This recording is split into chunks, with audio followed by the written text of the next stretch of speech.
বাঙালির রান্না পুজো বছরে একবারই হয়, দুর্গা পুজোর আগে। কারো ইচ্ছা রান্না, কারো বুড়ো রান্না, তো আমাদের বুড়ো রান্না। তো রান্না পুজোর দিনকে আমাদের সকালবেলা দুপুরে সব নিরামিষ রান্না হয়েছিল।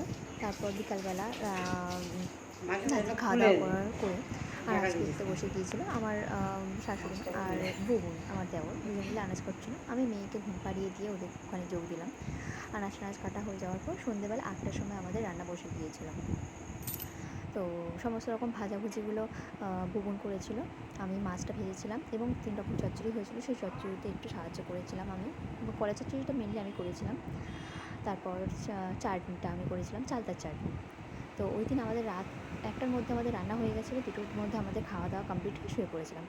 তো পরদিন সকাল 7টার দিকে আমি ঘুম থেকে উঠে স্নান টান করে নিয়ে ঘর দর মুছে পুজোর কাজে চলে গিয়েছিলাম। তো পুজো টুজো হওয়ার পরে সাত পুরুষকে ভোগ দেওয়া হয়েছিল, নাগরাজকে ভোগ দেওয়া হয়েছিল, সমস্ত রান্না পুজো হয়েছিল, উনুন পুজো হয়েছিল। তারপরে আমি 2টো গাড়ি ধুয়ে পুজো করেছিলাম। আমার মেয়ের সাইকেল, আমার মেয়ে দাঁড়িয়ে রয়েছে, সাইকেলটাকে ঠেলছে।